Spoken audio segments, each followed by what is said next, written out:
Hello everyone, I'm Kinjal Patel, Assistant Professor at LJ Institute of Engineering and Technology in the Department of Computer Engineering. So here is the chapter 4, Error Recovery. Topics to be covered in error recovery are types of errors and error recovery strategies. So this is the phase of compiler. We had discussed in first chapter that to detect the errors, there is one part that is error detection and recovery, which is used to detect the errors from lexical analysis, syntax analysis, and semantic analysis. And there are some recovery strategies that used to recover some local errors. So lexical analysis, syntax analysis, and semantic analysis are the front end of phases of compiler. So mostly errors are detected by these three phases. Now in this lecture, we will learn that how these three phases detect the different errors. So first, types of errors. So basically there are two types of errors. First one is compile time errors and second one is runtime errors. As compile time errors are detected by compilers, so we'll learn that different compile times error in detail. First error is lexical phase errors, second error is syntactic phase errors, and third error is semantic phase errors. So these three errors are detected by three different phases, like lexical phase error detected by lexical phase, syntactic phase error detected by syntactic phase, and semantic phase errors are detected by semantic phase. So we will learn all these three types of error in next. So first, what is lexical error? Lexical errors can be detected during lexical analysis phase. So we all know that lexical analysis phase converts source program into sequence of tokens. So if sequence of string does not match with the pattern of token, then that can generate the lexical error. Lexical phase errors can be spelling errors like misspelling of keywords, exceeding the length of identifier or numeric constant means we give some length and that exceeds the length of identifier or any numeric constant. Then third one is appearance of illegal characters. So here is the example of one of the lexical errors that denotes the Fi block. So this Fi cannot be recognized as misspelling of keyword if. Rather, lexical analyzer will understand that it is an identifier and will return it as a valid identifier. So, this misspelling causes error in token formation. Now, next, syntax error. So, syntax error can be detected during syntax analysis phase of compiler. So, when parser demands for the tokens from lexical analysis, then lexical analysis gives that token to syntax analysis. So if there is any grammatical error in that token, then syntax error gets raised. So there are different syntax errors. It can be errors in structure, missing operators, or unbalanced parentheses. So here is the example of syntax error, that printf hello world. So here, as we know that semicolon is missing, so syntax analysis will detect this grammatical error. Now next topic is semantic error. So semantic error detected during semantic analysis phase, and semantic phase errors can be incompatible type of operands, means if there are the different operands used in our program which are not type compatible, then that can be included in semantic error. Then undeclared variable means we have used the variables without declaring it. So it will generate the error of undeclared variable. Then not matching of actual argument with formal argument. So here is the example of semantic errors. As ID1, ID2 and ID3 are real and 60 is integer. So We can't perform the multiplication of ID3 and 60 directly as they are not type compatible. So this type of errors can be detected by semantic phase, and this type of errors are known as a semantic errors. So these are the three types of errors which are detected by three different phases. Now we'll learn different error recovery strategies or systematic methods to recover the syntax errors only. There are four different error recovery strategies. First one is panic mode recovery. Second one is phrase level recovery.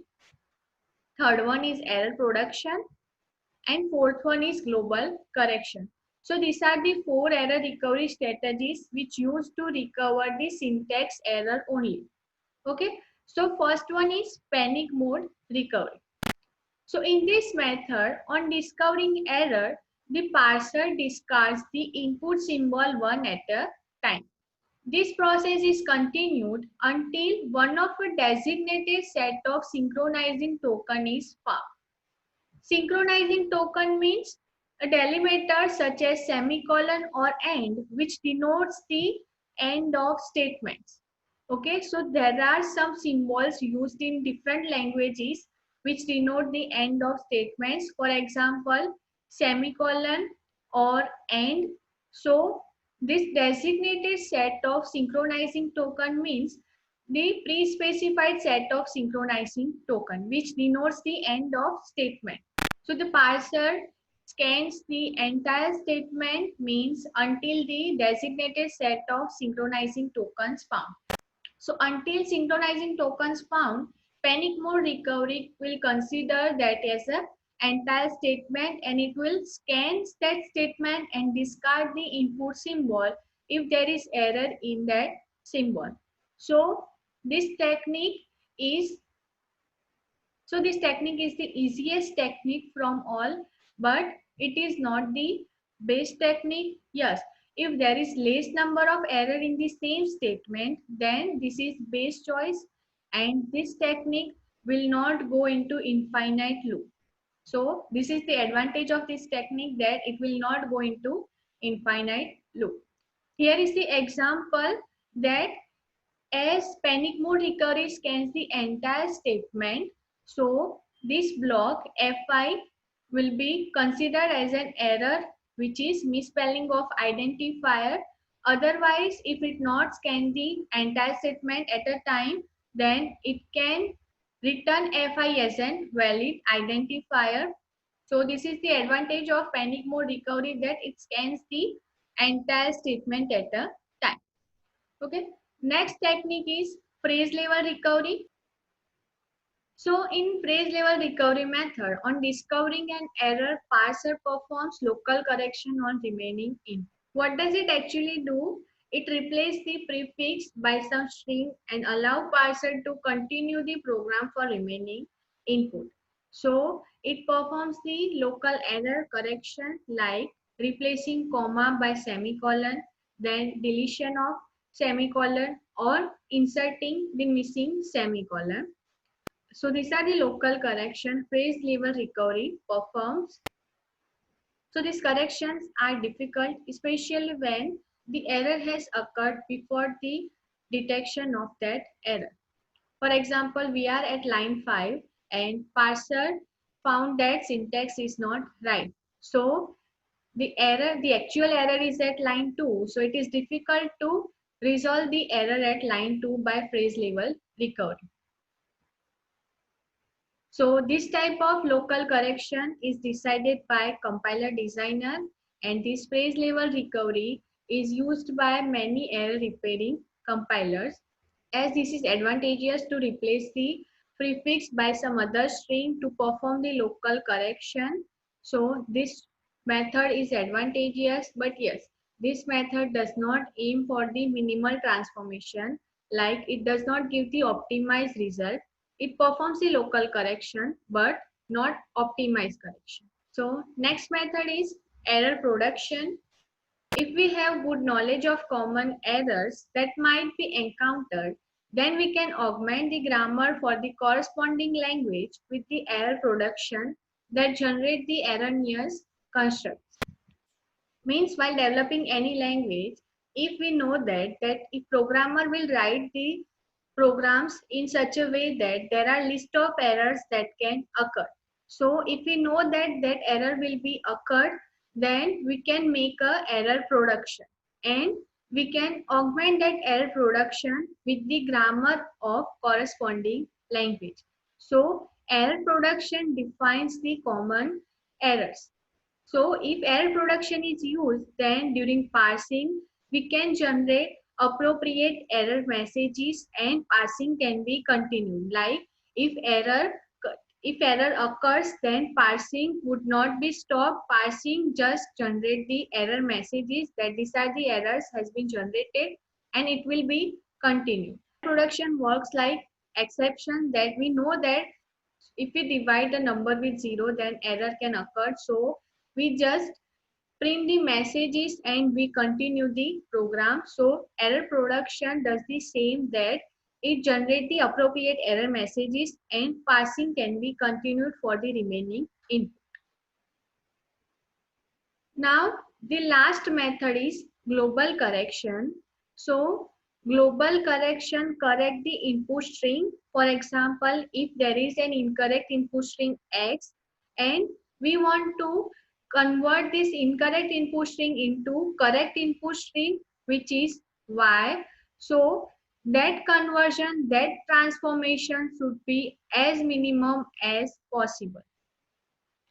So that conversion, that transformation should be as minimum as possible.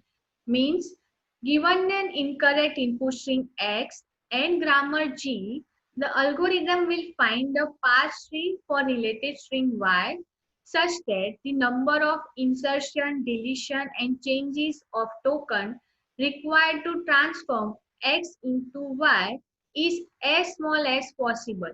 Means we want to convert the incorrect string X into string Y which is correct string, but to convert that string X into Y, the transformation should be as minimum as possible. So the global correction aims for minimal transformation. This process, this method works like phrase level recovery. That phrase level recovery also convert the wrong string into right string by performing some local correction. But the aim of phrase level recovery is not minimal transformation, while global correction aim for converting the incorrect string into correct string with minimal transformation. So this method increases the time complexity and space complexity while parsing, and it is too costly to implement because it wants the optimized transformation to convert the incorrect string into the correct string. So global correction is a theoretical concept, is not has been implemented in any of compiler yet. So these are the 4 strategies which used to recover the syntax errors locally. So in this lecture, we have learned different types of errors which are detected by different phases and different error recovery strategies to recover the syntax errors. Thank you.